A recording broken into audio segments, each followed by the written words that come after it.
Okay.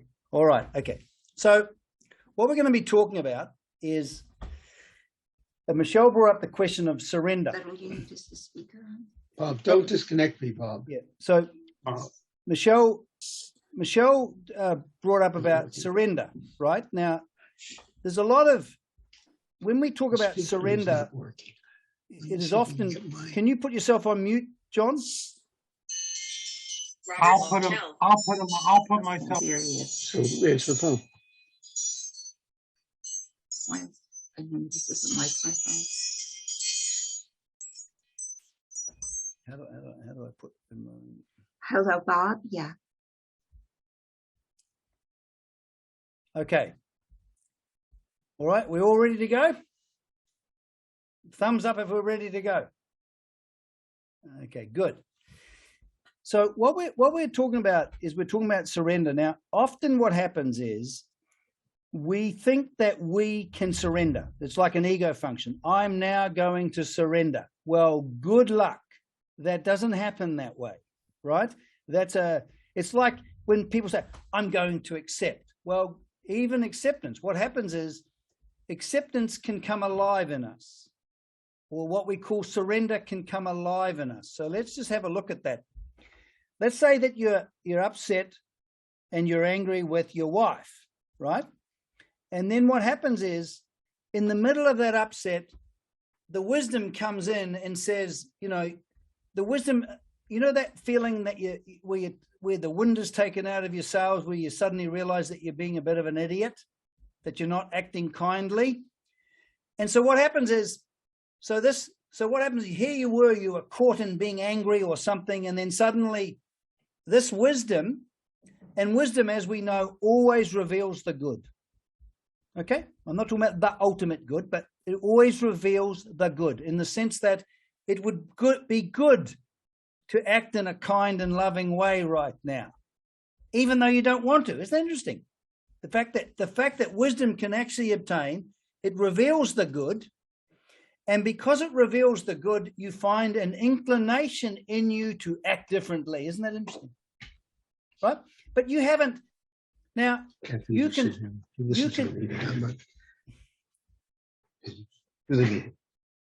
So you can surrender to that. You're being surrendered, aren't you? In other words, you find yourself, instead of you doing what I want to do, you are now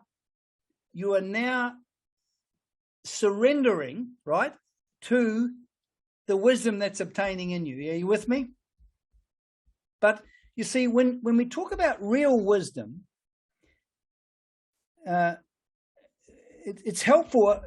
I kind of look at it a little bit from a Plato point of view, but what happens is you've got the good, right? And the thing is that we as human beings are caught up in what we think is good. You know what I mean? That's our passion for the world and our passion for ourselves. Have you noticed that? Do you know what I mean? And we think that ego inflation is good and certain experiences are good. So what happens is that we can be dominated by what we think is good, right?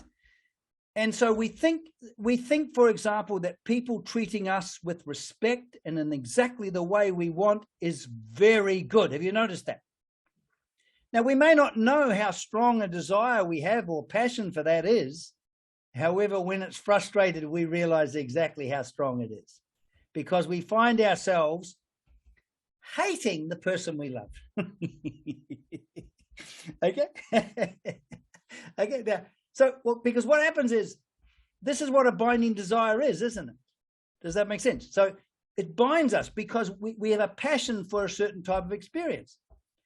But there's also something in us, through the teaching of Swami Dayananda, for example, what is revealed as good is that me relating in a kind, loving, constructive, and cooperative way is good. Is good. Now, because we see that it's good, do you notice that because I see that it's good, I now have an inclination, it affects my will. Does that make sense? It affects my will. Before I was a wanter. What was I? As a wanter, everything comes out of that. I want respect and be treated the way I want. So when my spouse says or does something that doesn't actually align with that passion, what happens to me? Right? I get angry.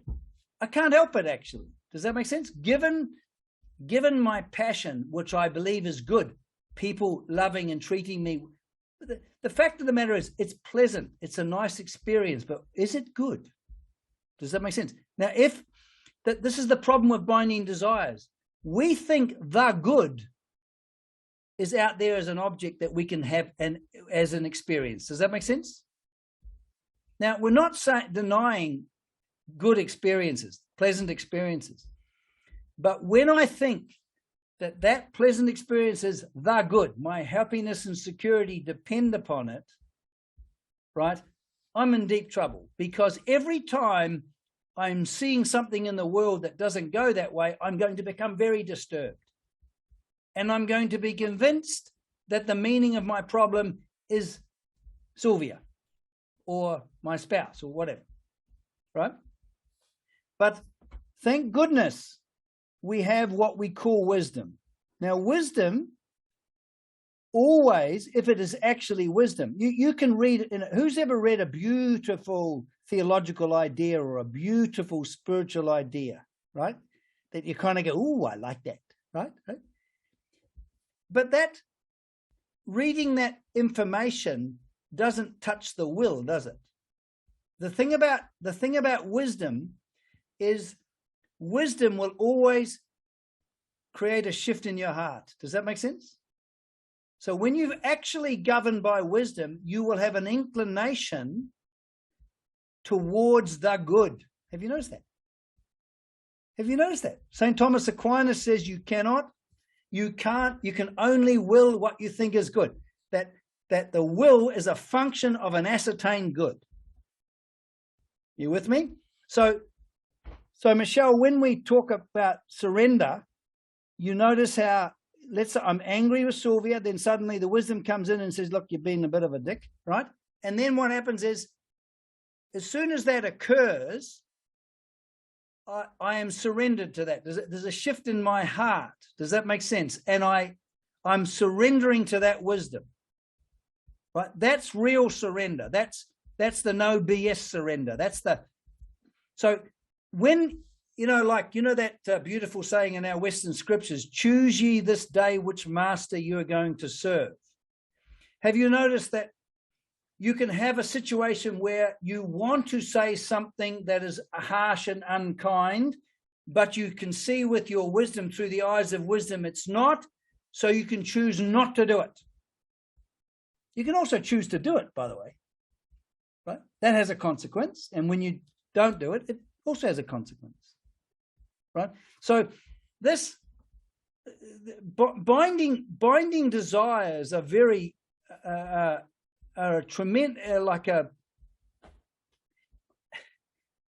binding desires often form the context of our life. Now, when we look at what binding desires consist of, they consist of a passion, don't they, for certain types of experiences and a passion for ourselves. Have you noticed that? Quite egocentric, right? Now, out of that love of the world and ourselves, out of that comes our whole experience of ourselves, our whole experience of other people, and our whole experience of the world. Do you see that? I'll give you a practical example.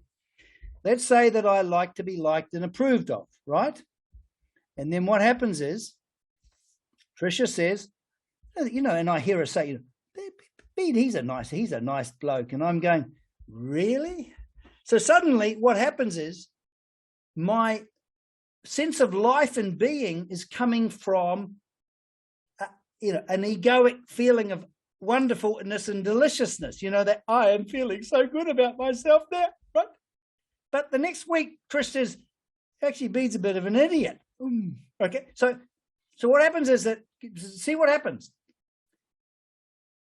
Out of that, what I crave for, that is the governing, determining factor of the type of thinking I have. So if Trisha praises me and I've got this binding desire to be liked and admired or approved of, what kind of, you turn your speakers on so I can hear you. What type of thoughts will I have about Trisha when she praises me?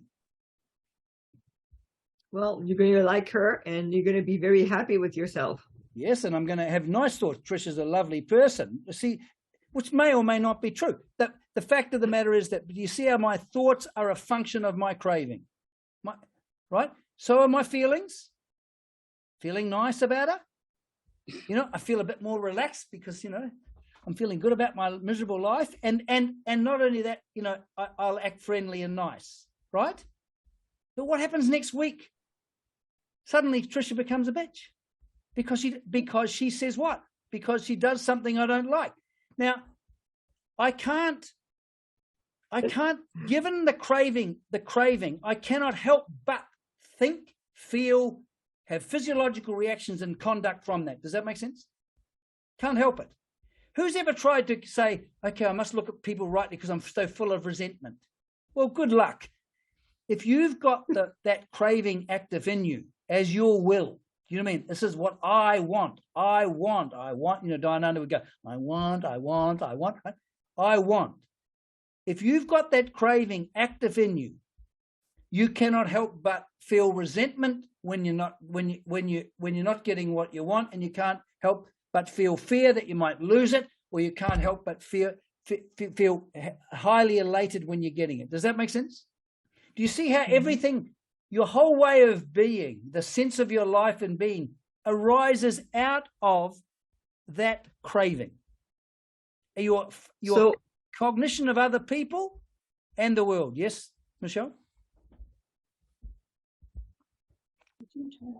Hello? So you're freezing a lot. So yes, okay. I think it's freezing quite a bit. So I don't know if you're hearing me. Okay. I think now, yep. So, so the realization that our wants and the ego needs are going to take us into a road that is very bumpy because it's never going to go our way all the time. And so at one point we have to realize that, you know, counting on that is not quite going to work. So I have to sort of turn to something else. And that's what you talk about, which is the being surrendered. Yes, but it's not so much the ego, it's you being a wanter, you being a lover of the world and a lover of yourself. Who here experiences themselves as a bit of a lover of the world and the lover of themselves? Right. Well, we can all be like this at absolutely time. Yes. I mean, that's part of being, but I think our job is to actually check this and then kind of try to calm it down to actually have a better view of what's happening. Well, actually, we have to actually be taken up by a different love or a new value, as Dayananda says, because that will change the heart. So he says we give our heart away. We give it to success. We give it to fiction. We give it away. Right. Okay. So to reclaim the heart, though, we have to come into contact with the good, and we can only do that through wisdom. Okay. So our eyes are open to what is good. For example, it's very practical, this. You see, when, like, what normally happens is, can you see how when Trisha said something I like, you see how my whole way of being, can you see how my whole way of being is arising out of me being a wanter? Does that make sense?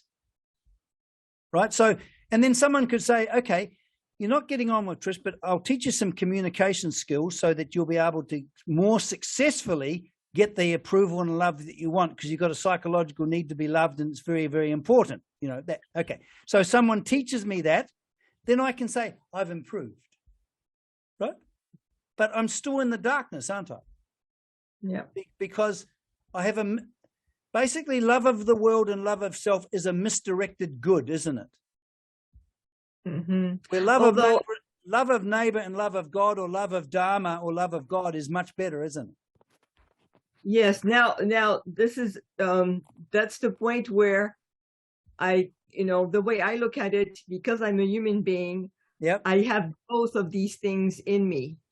Yes. And it's very always good. a dance going back and forth and back and forth. And I can't expect myself to be always in one. Absolutely. Or Absolutely another. not. Okay. Because now, you see, what Swami Dayananda says is that you first of all got to go through kind of like a reformation of your character, right?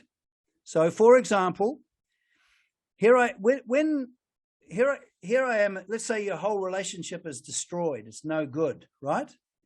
And you're feeling that it's the other person's fault and all of that stuff, right? But you don't actually see that you've acted wrongly because you're convinced where the wrongness lies. Have you ever been in a situation where you're blaming someone else for your problems and your condition? Right? Yeah. It's a blindness. Now, when we're talking about reformation or learning to live a life of Dharma, there are 4 categories that are absolutely important. And these 4 categories now are under assault in our culture because they're considered unreal, patriarchal, just they don't like it anymore. That category is right, wrong, true, and false. Right? Now, there is an idea in our culture. There's no right and wrong. It's just socially constructed and depends on circumstances. Would you say that's true? There's no right or wrong. And there's no true and false because you can't know that, right? Yeah. Well, we don't accept that, right? Because if we accept that, you might as well pack up and go home, right? Now, so what happens is, what saves us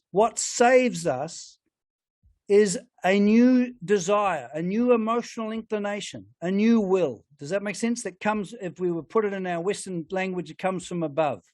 So, for example, when I suddenly see actually what would be really good is if I relate to my spouse in a loving, warm, and cooperative fashion and maintain a kindness in terms of attitude no matter what they say or do. Can you see how that's good? Mm-hmm. Right?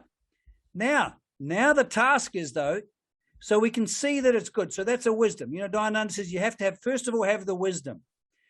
Now, and it's not that you believe that, you actually can see that it's good. Because if you don't see that it's good, if you don't see the value of the value, you're not going to be inclined to it by a new will, are you?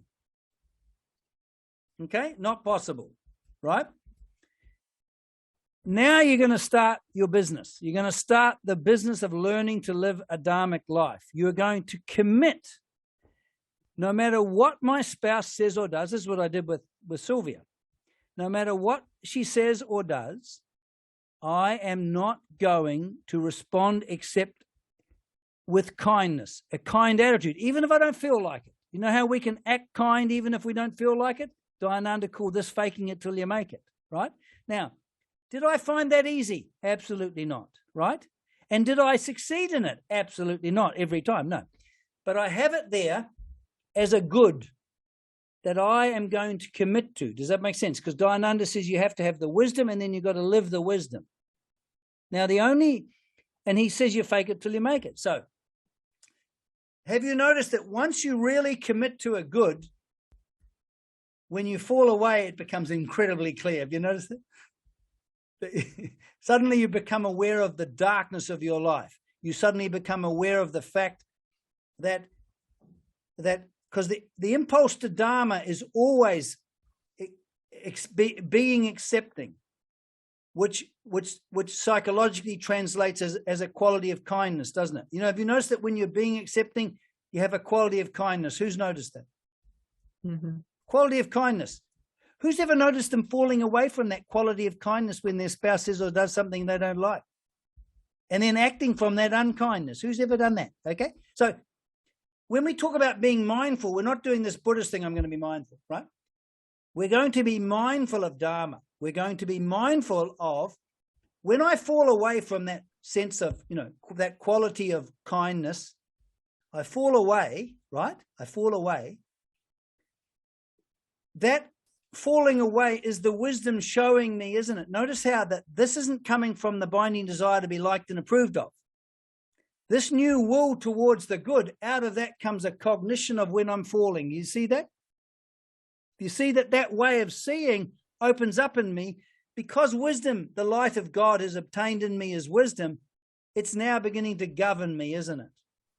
I see that I'm being unkind and I don't like that fact that I've been acting unkind. And so what happens is I'm mindful of when I become unkind and unaccepting. I now have the possibility of seeing that as wrong. Notice that? As wrong.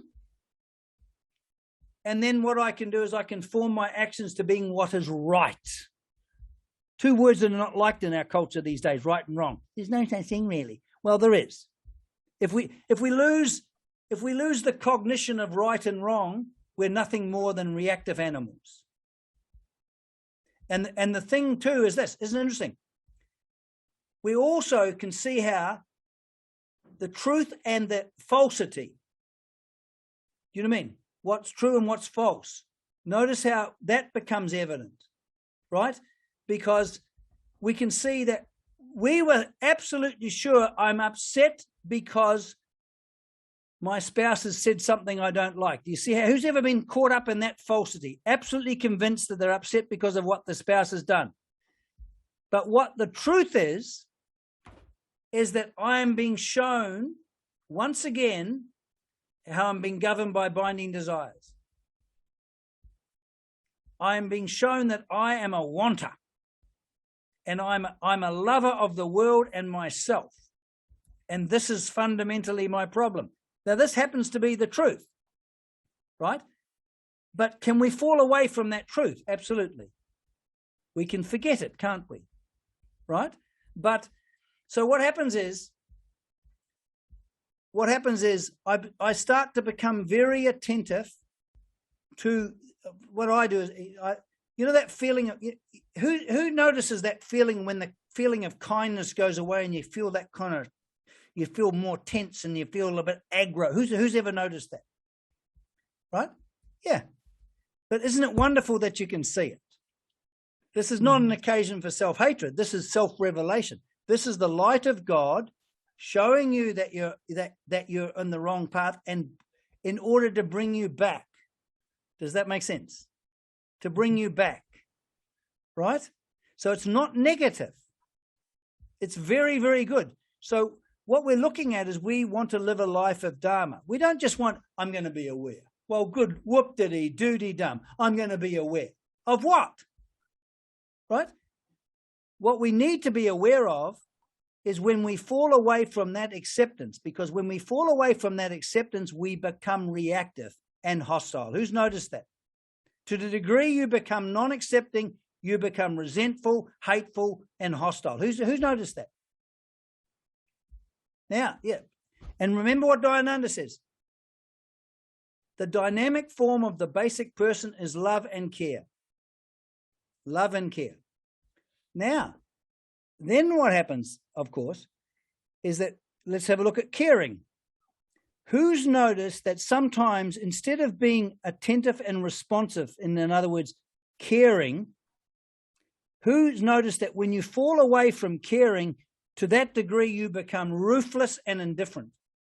Indifferent first. I found in my life, I can be very indifferent. You know what I mean? When I was younger, I was just caught up in myself, and I was kind of indifferent to the social requirements of life, for example, right? You can become indifferent, right?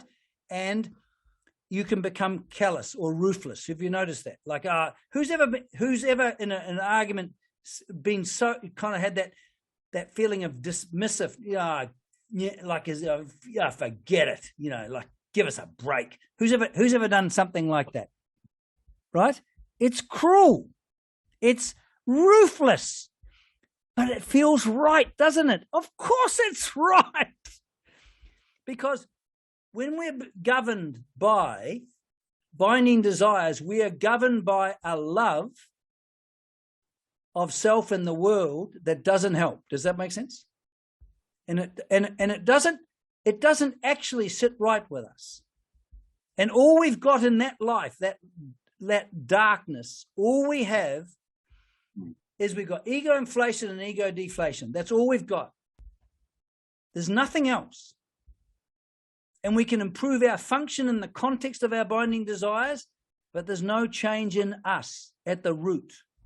And what do we mean by the root? In our heart. In our heart. The idea that we can be spiritual and not be loving and caring is ridiculous. Is ridiculous. And so what happens is, so we can see, can't we, that when we actually see the value of letting truth come in, letting God communicate himself in the form of a truth, does that make sense? A wisdom. And it always shows you what is truly good as opposed to what appears to be. And because it shows you what is good, that makes a new will be born into you, doesn't it? That's the beginning of a new life, because now you are wanting to be loving and you are wanting to be caring. Does that make sense? Mm-hmm. Now, when we first begin this, it's external in the sense that we live by the principles as external principles in a sense. We will live by the principle of being loving and caring, right? And we measure ourselves, right? But have you noticed that sometimes what happens is you live from the good? You actually live from it. In other words, your spouse is saying and doing something that you don't like, but you're still remaining kind, and you're actually not having to fake it till you make it. You're finding yourself being kind. And because you're being kind, your actions conform to that spontaneously. This is what Dayananda calls emotional maturity. It's where I want to do what I need to do. I want to do. That means my heart is purified, isn't it? Mm-hmm. When I want to do what I do. But the idea that emotional growth, he says it's self-initiated. Now, we have a beautiful saying in our Western scriptures, which is, what is it? Choose ye this day which master you are going to serve. Mm-hmm. Choose ye this day. Now, we can serve love of self and love of the world. Have you? Who's? I've done that today. Of course you get. Like what you say, Michelle. We're actually a piggy in the middle. Mm-hmm. Mm-hmm. Okay. Well, so what we're having is we have love of Dharma or love of God, or love of neighbor or love of God on one side, and we've got love of self and love of the world on the other, and we're the piggy in the middle. We need every day to choose. Does that make sense? Yeah. But we're not going to, but we can't choose unless we actually see the truth of the situation. So now this makes it a tough thing. Whenever we're suffering, we're not suffering because of anything external. We're suffering because we're caught up in self-love or self-love of the world. That's the meaning of our suffering. It's located with us. And when we look at spiritual growth, which Dayananda made, remember he talked about the difference between growth and self-knowledge? Self-growth and self-knowledge? What we're talking about here today is a growth in terms of spiritual growth, aren't we? Do you know what I mean? A transformation of our heart. Because he says the whole purpose of karma yoga is to bring about a neutralization of the binding desires. That doesn't mean to say you'll still like being liked and approved of, but it'll be a snake without fangs. It hasn't got you it hasn't got you. Right? It hasn't got you. But the thing is that we have to, first of all, start to see. So what happens is, in my daily life, who here sometimes has experiences of being emotionally disturbed? In other words, in some way unhappy. Good. That's the coal face, as Kevin calls it. That seeing, there I go again. This situation is revealing to me that I am a lover of myself first and foremost, and probably lastly too, and the world. That is my problem. So we know, don't we, if that's my problem, the only solution is a new will, a new heart.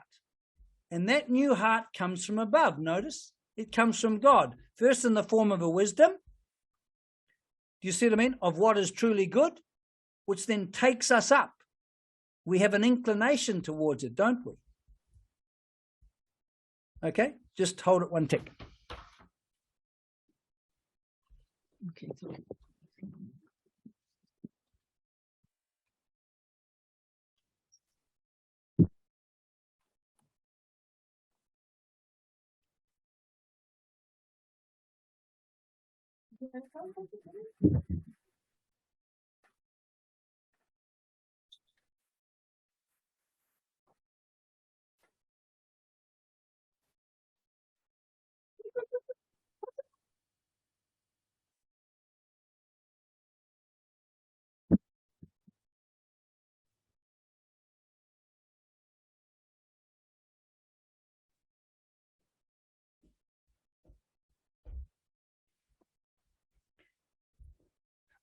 Okay. So what we're talking about is living a mindful life, but not what we're interested in learning is to live a life of Dharma. Does that make sense? Live a life of Dharma. So we have to be mindful, and what we want to do is we want to. So first of all, can you see that in order to live a life of Dharma, we have to discover. First of all, the more we live a loving and caring life, the more the reality of God will become a reality to us. Does that make sense? Because what happens is, you know how God itself is goodness and truth? Mm-hmm. When God itself is manifesting in our life as goodness and truth, you can't know God without that. That's how we know God. So what we're looking at, first of all, is we're looking at right and wrong, aren't we? Okay, right and wrong. So even if we don't, at the start, we're looking at right and wrong. So how important is that? Because if we start to live a life of Dharma, we start to conform our way of being with our innermost heart. Does that make sense? This heart of Dharma, which is the impulse, the direction of love and care. Are we all clear on that? It's not possible to be happy at all. It's just not possible to be happy if there is a rupture between how I'm living and these ethical strivings in us. Are we all clear on that? Not possible. It's delusional. The whole spiritual world. I'm going to be aware and all that stuff. Okay, whoop-diddy-doody-dum, very good. Okay, but so we need, first of all, to reform our character. Does that make sense? Okay?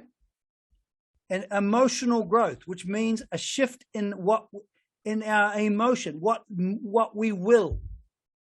The inner direction must change. That's what conversion means, doesn't it? We're turned. Right?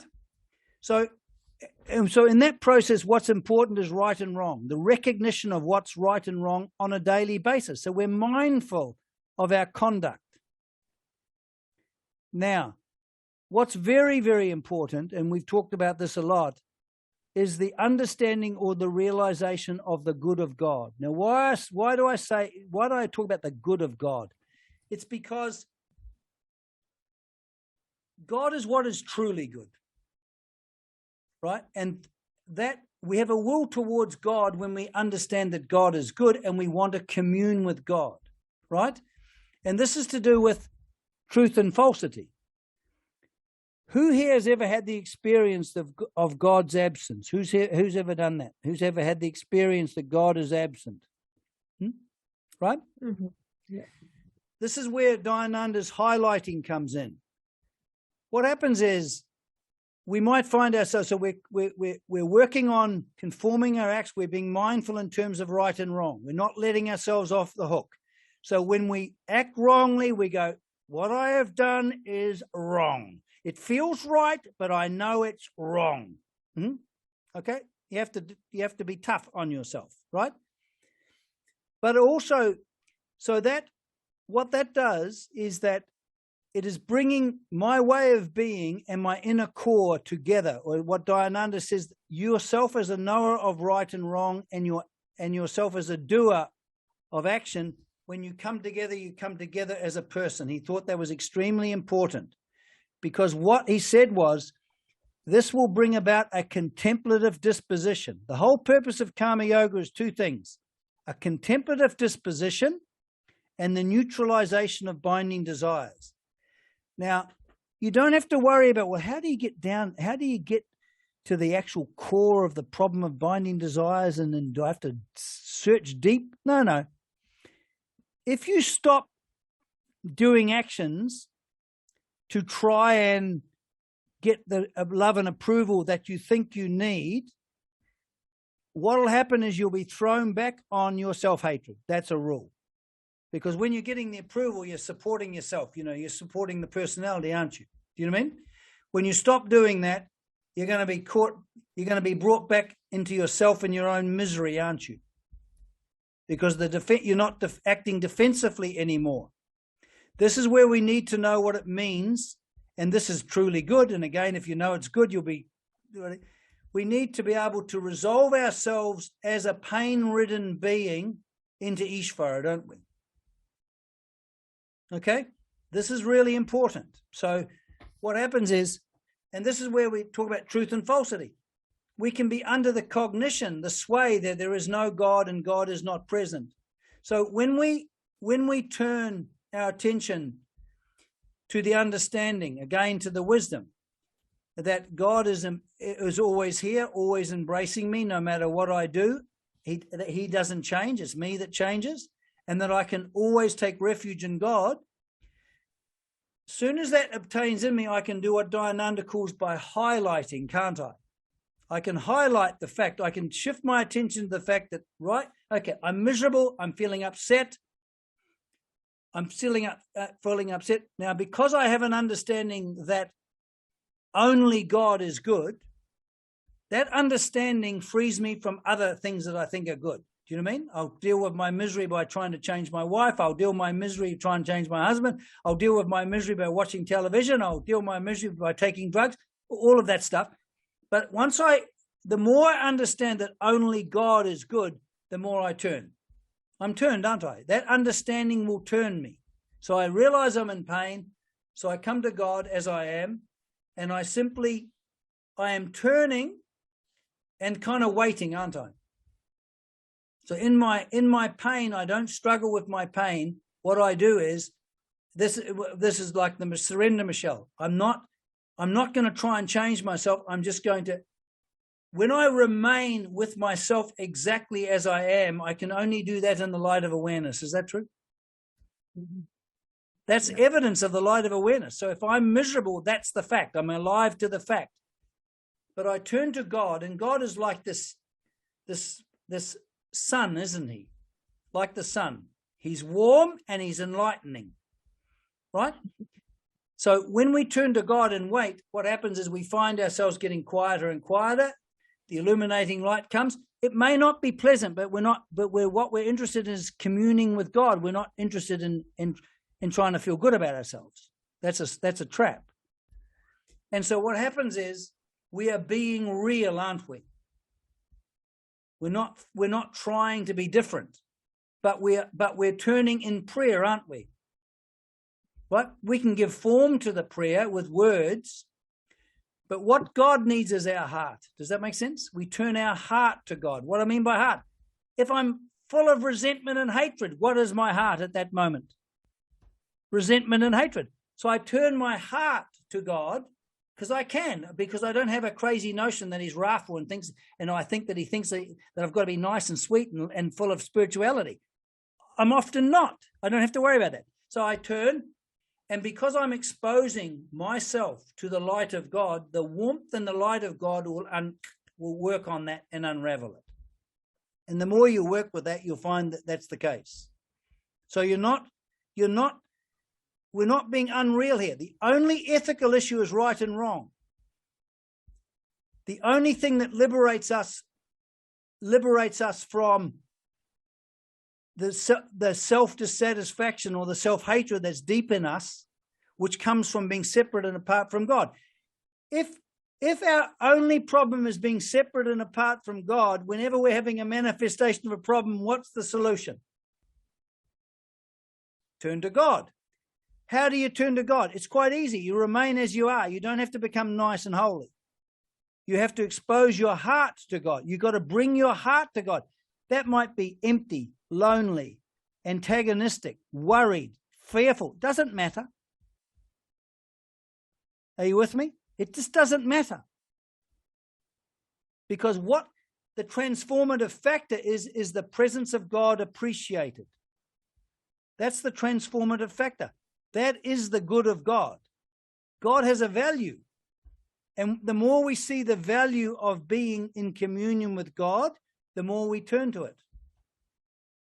And this has got nothing to do with being holy. I'm not holy. All right? So what we'll do is just briefly, what we're going to do is we're just going to, so we all tracking what we're doing here? What we want to do is come to a contemplative disposition. In other words, a disposition to simply be. Right? But that is because out of being rooted in reality comes a sense of acceptance, doesn't it? You become accepting. Dayananda says acceptance is born out of the understanding of Ishvara. You're not doing it. So what we'll do is we'll just simply come into the appreciation of God's presence, and then we'll do the round. Okay? So just come back here now. So what we're doing is we're simply shifting our attention, highlighting the fact that the presence of God is abidingly present. And the very presence of everything that's here is the presence of God. So we're not going somewhere else. And the very sense of my life and being as given, not what I think about, the very sense of my life and being, which is just here, I can abide in that and as that. I'm quietly just simply being with the living presence of myself. This living life and being is given to me by the life and being that is God. It's just given. So I just simply rest in it.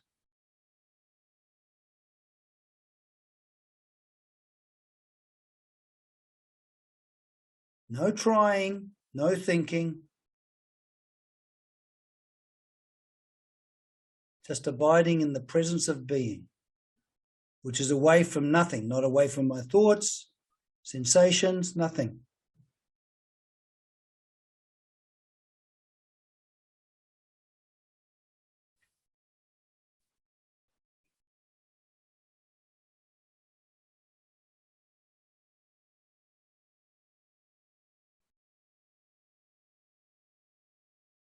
I'm being.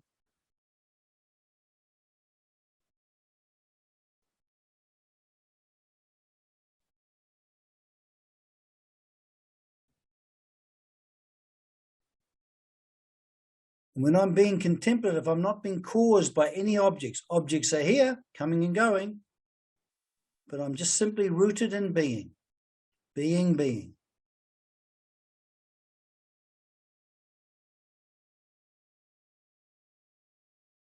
I appreciate my life and being in an entirely different way.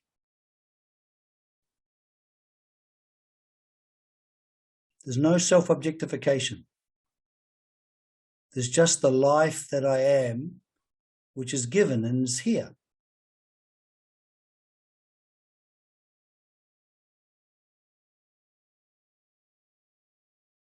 I'm living the life and light that is God as my life. It's a gift.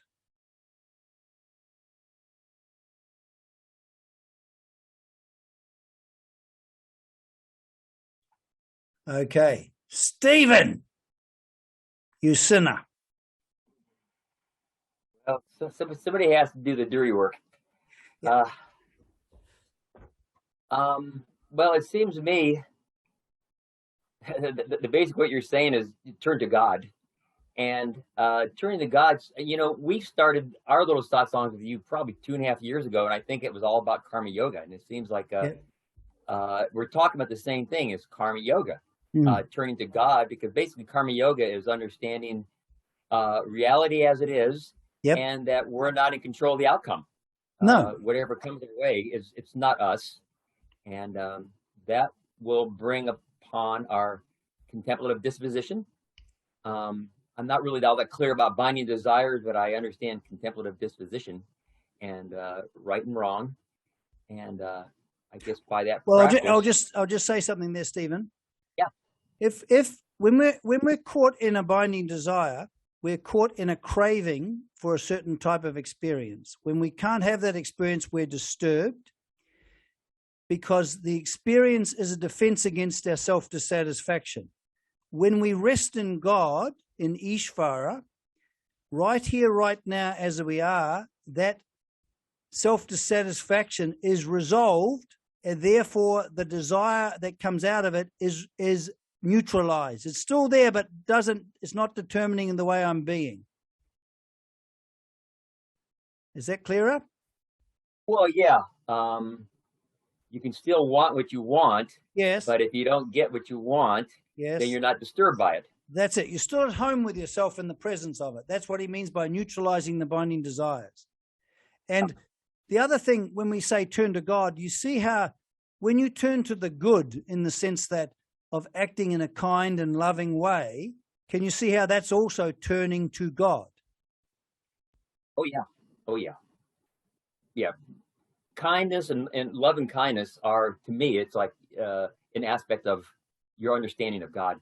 That's right. It's God's qualities operating in you, coming alive in you as your life. It's a magnificent gift. Well said. Yeah, that's what I was trying to say. Yeah.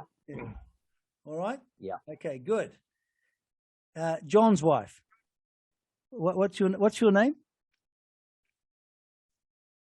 Oh, wait a minute. I'll unmute you. Just a minute. I'll unmute you. Somehow. Just a minute. Could you unmute yourself? John's wife, could you unmute yourself? The little hold it. I know. I think that was the whole issue, Bede, was that they couldn't hear you. I think they can hold it. Unmute. Okay. Can you hear me now? Yes, I can. I can hear you now. Yep. Okay, good. Good. I can put this phone down. Okay. When you were leading us and opening ourselves to the presence of God, I felt like some dissipation of my ordinary thoughts, and a peace, and a quietness that was better than my thoughts. But I felt there was a pull. There was a pull, but I understand what you're talking about, and I do understand when you say going with goodness and going with kindness. It feels more natural than the other. Yeah. And one thing that because you're not really that familiar with Swami Dayananda's teaching, he says an appointment with yourself is an appointment with the Lord. Hold it. Can you hear me now? Wait. Can you hear Bob? Is she still connected with you, Bob? Oh, did you hear everything she said?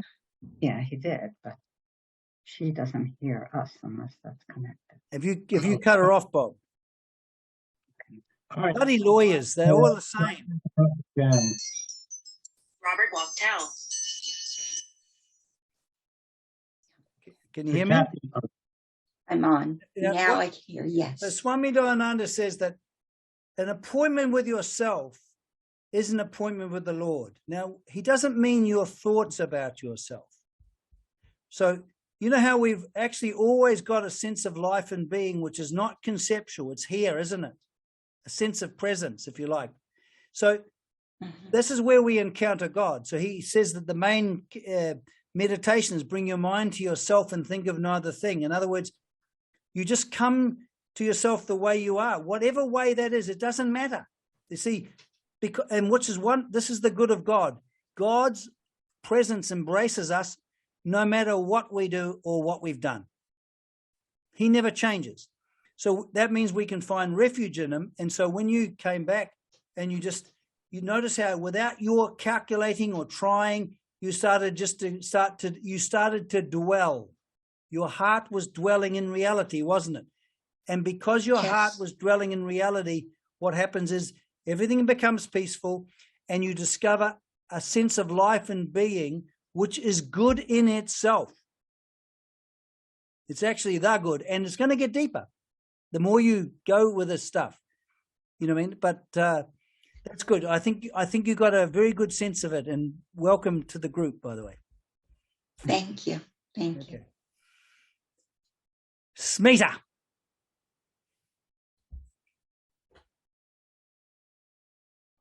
Felt totally relaxed being with myself, and it was had less of thoughts pervading me, and less of conflicts, more relaxed, and I was feeling at home with myself. It had a very calming effect, so it was totally good. One of the interesting things about Dayananda is this. All of the different forms of unhappiness that we have is he called self-dissatisfaction. I hate being what I'm like. The only solution to self-dissatisfaction is when I find myself at home in God. In other words, in the life and being that I am. That's not saying I'm God. I don't believe in that I'm God business, right? I think that's a problem. But when I'm at home in God and appreciating God's life as my life, I feel at home. God knows why. But and then in that, all of the various forms of self-dissatisfaction are gone. That's called resolving the ego into Ishvara, which will probably next month we'll go more into that. Okay? All right? Very nice to see you again, Smita. Nice too. Okay. Michelle.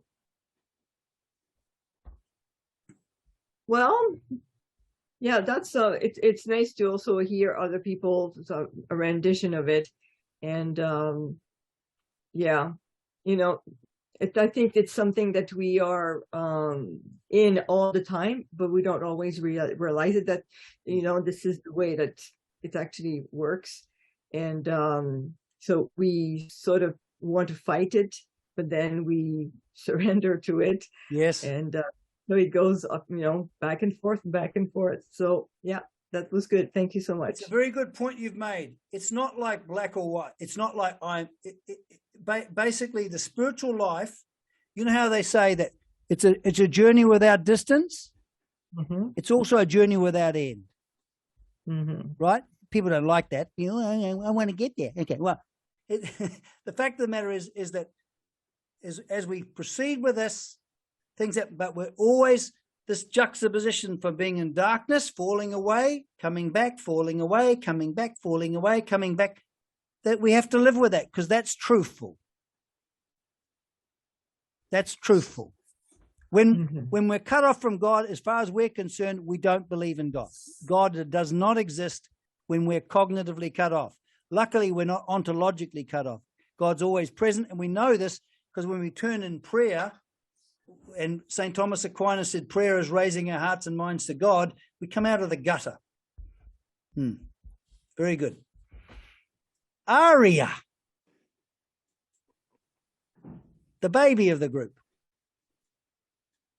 Am I the baby? I guess I am. Yeah, you are. Especially at our age. So I really like the conversation around binding desires. I think it's really interesting, especially the words binding desire, because it helps distinguish it really well for me. And it helps me to realize how frequently it is day to day that I maybe not in a good mood, or I'm frustrated, and that comes from not getting what I want, and that what I want is binding, that what I want is really important to me. And if I don't have it, that it's like impacts how I live my life. And then, so the more I kind of bring that to my attention, the more I see that, yes, I can have desires and that's totally okay. But when they affect how I live and the mood that I'm in and how I treat other people, that's when they're binding. And sometimes it seems kind of insurmountable, because it's like, how can I not want what I want? So the practice of, instead of trying to change that, which is, I think, kind of the go-to for at least myself, I'm sure a lot of people, to instead, like you had mentioned, kind of just turn to God and offer it. And I feel like I'm reminded of this and I remember it. It's still oftentimes like hard to just do that, because you feel like you're giving up on something in a way, or like, oh, I have to be still committing and thinking about this thing. How can I just give it up? Whereas it's, it's kind of paradoxical to a degree, because you are giving it up, but at the same time, like, it still will bring you right back to like where you're meant to be. Resolves itself. Well, you bring up a very good point. What happens is, when we're under the sway of a binding desire, we want what we want, right? And so we can't go, I'm not going to want this. But when I shift my attention to the good, and basically the good is love of neighbor and love of God, isn't it? Or love of Dharma, right? Whatever. Now, so when we turn and we contemplate the good, so we highlight it, like Dayananda says, we contemplatively go, okay, I'm angry and resentful now, but what's really good here, right? As I contemplate the good, I suddenly am governed by a new will. Does that make sense? So me as a wanter disappears, and what I've got is, now I'm wanting to be in a harmonious relationship with people, including that insensitive spouse of yours, Arya, right? So I'm wanting to be harmonious with it, because you can't force this, but what's great is the presence of the truth, of the good of something, touches our will. Does that make sense? So what happens is a new will is born, and that lifts you out of the wanting, the obsession. Does that make sense? Because you can't lift yourself out.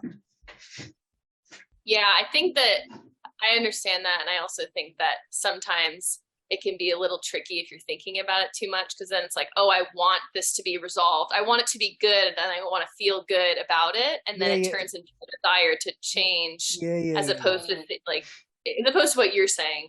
Yeah, yes. On the level of action, you remain good, you remain right in terms of right action. On the level of truth and falsity, you understand that when I'm under the sway of God, I'm lifted out of myself as personality and arrive at myself as simple conscious person. Now that understanding really helps, doesn't it? Do you see what I mean? Because, and as you say, it's messy. You fall away, you come back. I mean, I'd be listening to Ananda and I'd go, oh, I've got it. Next day I was lost and I lost again. I have to go see him again or ask him another question. And then he would keep on bringing me.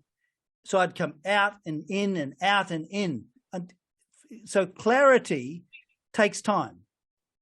But if we understand that, that's fine. This is a learning. It's not, and that helps. But that's very good, Arya. Very, very good. I'm very happy for you. You're very lucky at your age to know this stuff, because you won't get suckered into all of this current bullshit. All right. So, Trisha. Okay, well, of course, I love when you have us sit and be beings. That's just a wonderful thing. And just,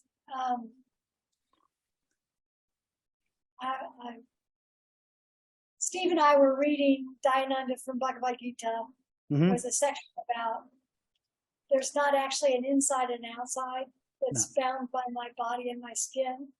Yeah. So that was interplaying. It's like there is no inside and outside, because I always do experience a warmness that seems to be in me, but it's actually just all one thing. But from what you were speaking of, it really intrigues me what you said about, you made a resolve that you would be kind and loving, because of course you know that's the right thing, you know, the right thing to do. And but making this, it's a willful determination. Yes. From my, not from my ego, but just that I decide I'm going to do this. And so often, as I think we know, we want to be good, we want to be kind, but then reactions come and I go off. Mm-hmm. And just the concept of a determined will, that in doing that, I just think it's a beautiful thing, because then you're, like you said, then when you go off, awareness shows you you've gone off. Yes. Without commitment, you won't see the falling away. And not immediately, right? No. But then when you do see it, it is, you become aware, and in the light of that awareness, you begin to want to be kinder. Yes. So it's not my will. It's No. actually ultimately not my will. I can't make a change, but by applying my will, it leads to this light of wisdom. Yeah. Where your will is, it's not even my will. I wish to be. God's will becomes your will. God's will becomes your will. So wild to me. That's just so right on.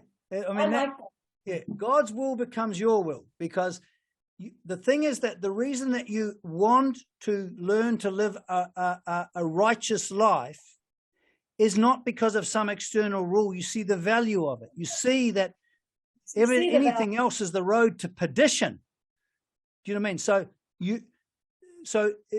So once you've ascertained for yourself, this is good, I'm going to live this. I'm committing to live this. There you go, the commitment. What's going to happen is you're then going to see in highlighted detail when you fall away from it. And this is the whole, it's great seeing our darkness, Tricia. It's a gift, because before that commitment and wisdom, you just did your own thing and felt right.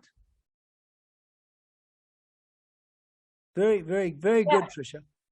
The other thing that happens too, I think, is that there is a reaction, and then you see it, and then you have to be with it. You resolve. Yeah, you do. So You've got, not Steve, it's me. Yes. And so I see with the self-hatred. Yes. So what you got two things. You first of all reform your conduct, because that's what you got choice over. Then you resolve yourself into Ishvara. Yeah. So there's two things. One brings about the neutralization of the binding desires. The other brings you into harmony with life, so there's less conflict in your life and less conflict with yourself, because you're living a life of Dharma. So it has a very beneficial results psychologically. Yeah, very good, Tricia. Lawrence. Indeed. I love the samurai look with the hairstyle there. Yes, yeah. I once had hair, you know, Lawrence, a long time ago. I'll take your word for it. Okay. You invited this bugger in. Yeah. Well, I've been thinking about, since I've been joining the Masonic family on these calls, and since I've been introduced to it, one thing that I think really helps me as I continue to engage with the material is the language that you use, using specific language, because I think that it really clarifies and makes clear for me, using terms like giving it, like accepting myself, like right here, right now, as I am, and turning to God and giving that up. Like these are all like simple, actionable words that like fundamentally make sense. And I think that when I'm in, I'm existing as personality 99.9% of the time as I'm going around my day-to-day life. And, I can try really hard to try to create like spiritual moments and, create this like, oh, I'm connecting with God right now. And I think that I used to do that a lot in the past because I found like I wanted to live a spiritual life as a good person, just like the things that I think generally like any person that wants to live a positive life would do. And still yet, I found that as like the absolution of all of my suffering as a human being. And, at a certain point you realize that's not quite it at all. And that's, a dead end road, and you can spend a lot of money or go to a lot of institutions that were happy to take your money in order to come to the realization that that's still not quite it. And, what I found is allowing, like kind of making that distinction between myself as personality and also having that connection to God and that infinite source of wisdom and understanding, and really like not taking credit for things that happen in my life, or like things that I appear to do that appear to be good or appear to be bad or appear to be better than I was before. It's all given from God, and however I appear and react is probably going to be based off of my emotions, because like my thoughts, feelings, and emotions create who I am as a personality. And so it's inevitable that I'm going to react and respond based off of that programming. But remembering at all times that I'm connected to God, and that is really what's shining through me. It's like I'm so much more accepting of myself, having like working, existing as a personality, just like letting that be okay, and not just, more of like accepting that I am a personality and that's never going to change, and I'd rather be a personality with the awareness that the life, light, and fullness can shine through me, and I can be attuned to that at any given moment, at any time. It's just freeing. It's like freeing from the responsibility of having to act or be a certain way to achieve the result, because then I'm still determined.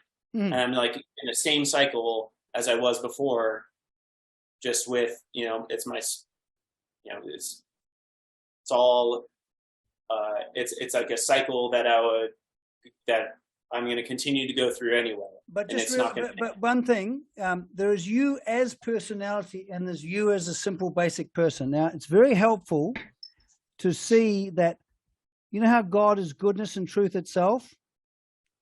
What happens is that we're the recipients of the life and light and fullness that is God. We're recipients. So what happens is we receive wisdom. It comes in and starts to govern us, doesn't it? We find ourselves being kind. So when we understand, like in our Western scriptures, we have a beatitude called, "Blessed are those who are poor in spirit, for theirs is the kingdom of God." When we understand there is no goodness apart from God, so we don't have any goodness in and of ourselves, and we don't have any wisdom in and of ourselves, that kind of opens us up, doesn't it? That knowledge makes us very passive. And like what you say, you can't climb up. God's presence obtains in us. It's given. That's very good. That's very good, Lawrence, what you've been saying. Very, very good. Can I ask one more thing? Yep. You mentioned truth and wisdom a couple of times today. Would you use them like almost not, I don't want to say interchangeably, but like you would say that wisdom and truth, like though when the same. When you're existing in personality, you are cut off from wisdom. You're cut off from truth. Yes, absolutely. You're enclosed. You're enclosed, and you're being dominated by a binding desire. Do you notice that when you're sitting with God or whatever, and you notice that you like being in being, so you love being with God. You love God. So when your will is towards God, in other words, you actually, I like this, that you actually incline towards it, or love of neighbor, or love of your spouse, right? It's different, isn't it? Do you see what I mean? It's light. And so when it's like that, so truth and wisdom, it's the same. It's when your eyes are open to what is really good. You know what I mean? It's very practical. Oh my God, I'm being an idiot. You can only know you're an idiot because you know what's good. So good obtains in you and then turns you around. So the good of God is revealed through wisdom, which transforms your will, because you can't help but will the good.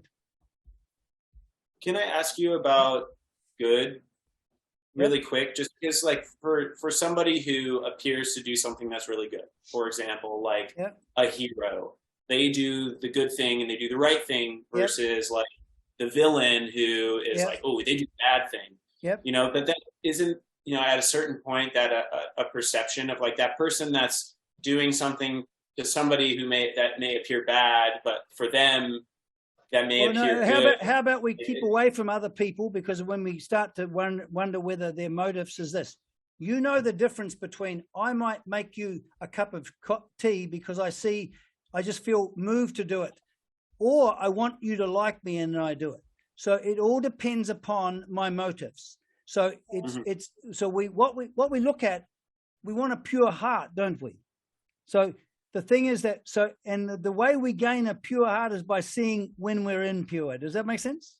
So we have to be very mindful of our motivation, right? We know that the default position is love of self and love of the world. That's why we have a passion for the world. That's why dispassion is so important. It's one of the qualifications that Dayananda talks about. But don't look to other people. Look to what's happening in here, right? And then you won't get confused. All right. Nice talking, Lawrence. That's very, very nice. Thank you very much, Kevin. Thank you, Pete.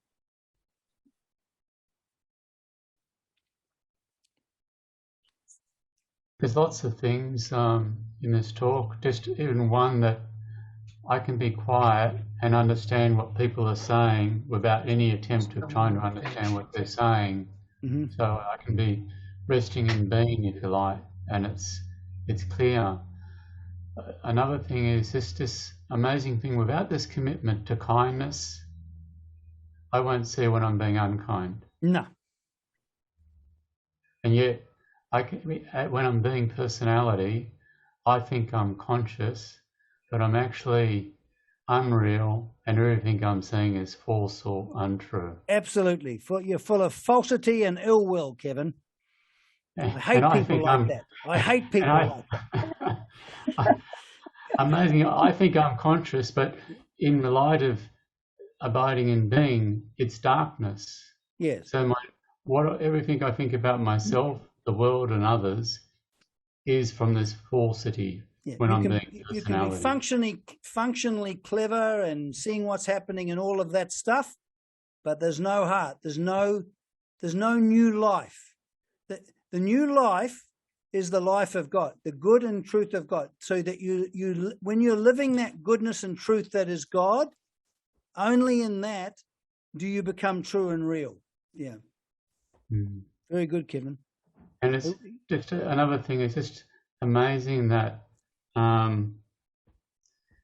to see the good. It's so important, you know, to have harmonious and loving relationships with everybody, my children, my wife. Yeah. And to see that as good, because sometimes they can say and do things that annoy me, and I can feel a resentment. I maybe have enough presence masking that I'm annoyed with them, but I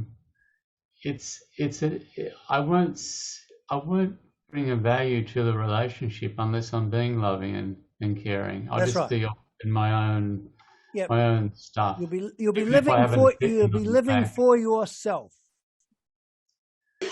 Love of what is it? Religion of self seems to be the religion. Yeah, there's four of us: Bede, myself, me, and I. The famous religion, the best religion in the world. Yeah. Okay, Kevin. Amelia. There was silence for a bit. There was an experience of silence and fullness.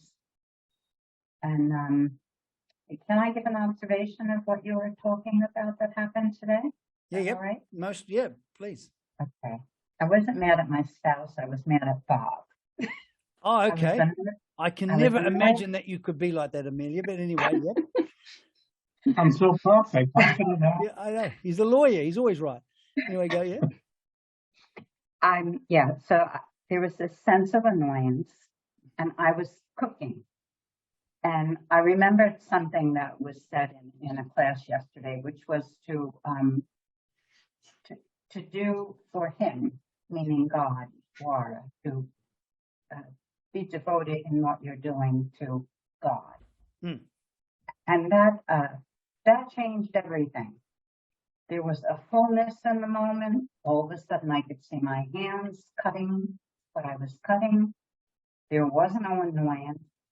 The picture got much larger. That was very interesting. Well, you bring up a very good point. Most people feel that human life, which is extremely temporary, is an end in itself. And as an end in itself, all you've got to look forward to is old age, sickness, and death. But when we turn it into a means to come to know and love God and love our neighbor, right? That is an entirely different game. And so we're using our everyday experience as a means. And then we're lifted out of taking life as an end. And so what you're saying is very good. St. Thomas Aquinas says, the thing of ends is very important. Do you see what I mean? So life isn't an end. Human existence on this planet and in space and time is not an end in itself. Biological preservation. What we do is, in the spiritual life, we transform what Dayananda would say, our daily life into a yoga. So so what happens is you were caught up in that state. God's light revealed it to you, and then you were lifted out of it. So so what happens is Bob is an exercise in you learning to love other people and love God. So so your relationship is an exercise to teach you about that. Life becomes, with karma yoga, life becomes a means to learn. Very good, Amelia. Very good. Bobley. I guess I'm a great means for yoga's practice. Yeah. I can hardly hear you, Bob. Really? Yeah, now I can hear you. Oh.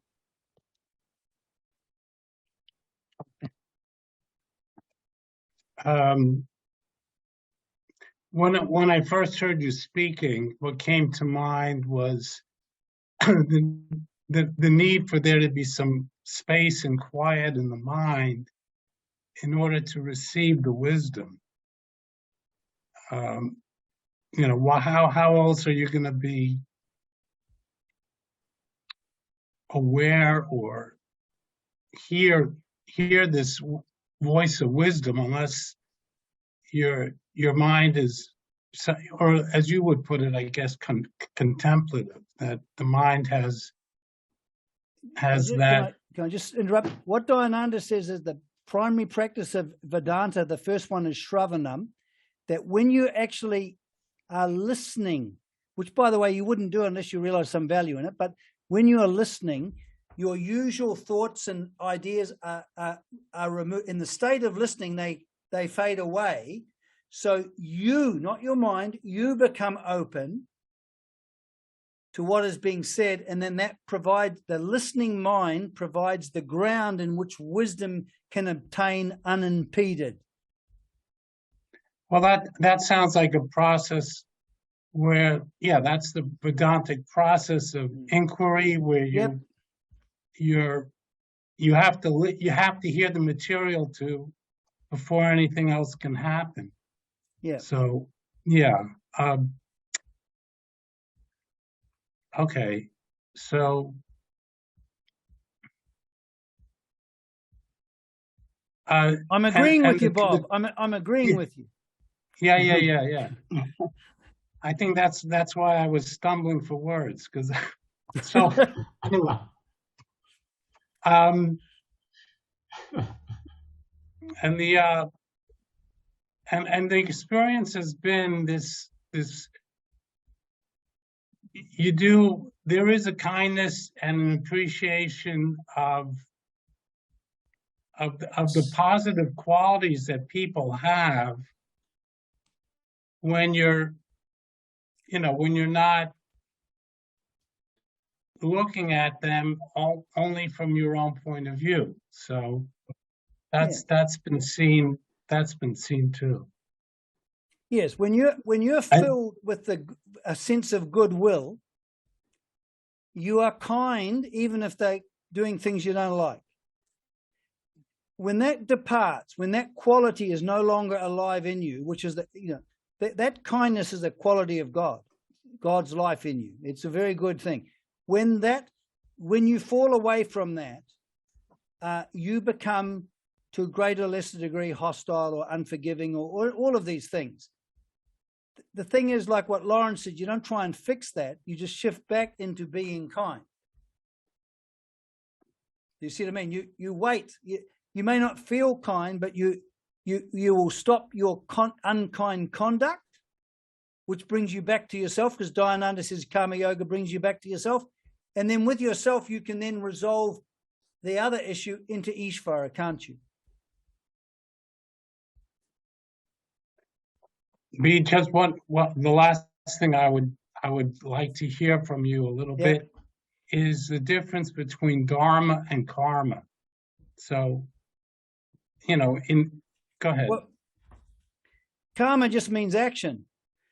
So when we're talking about karma yoga, we're using our daily activities, karma, right, to transform us in the sense of learning to live in harmony with the universe and bring value to that universe, because that will do two things. It will neutralize the binding desires, and it will bring a contemplative disposition.